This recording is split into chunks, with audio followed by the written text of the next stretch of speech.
பேராசிரியர் அன்பழகன் பிறந்தநாளை அடுத்து அறிவாலயத்தில் வைக்கப்பட்டுள்ள அவரது படத்திற்கு முதலமைச்சர் மு.க.ஸ்டாலின் மலர்தூவி மரியாதை செய்தார். அந்த காட்சிகளை தற்போது பார்க்கலாம்.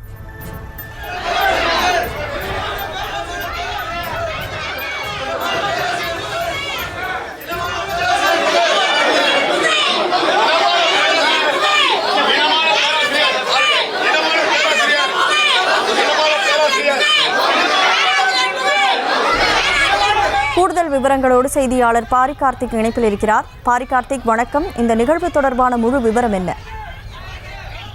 திமுகவின் முன்னாள் பொதுச் செயலாளர் பேராசிரியர் அன்பழகனின் 102வது பிறந்தநாளை முன்னிட்டு தற்போது அறிவாலயத்தில் வைக்கப்பட்டிருக்கக்கூடிய அவரது திருவுருவ படத்திற்கு முதலமைச்சர் திரு மு.க.ஸ்டாலின் அவர்கள் மலர் தூவி மரியாதை செய்தார். பேராசிரியை பொறுத்தவரைக்கும் பல ஆண்டுகள் திமுகவினுடைய பொதுச் செயலாளராக இருந்து வந்தார்.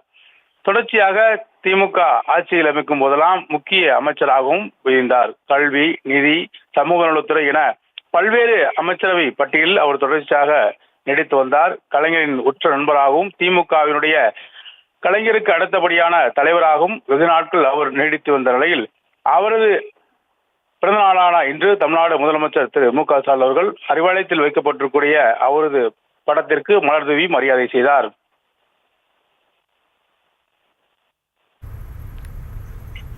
கூடுதல் விவரங்களுக்கு நன்றி பாரி கார்த்திக்.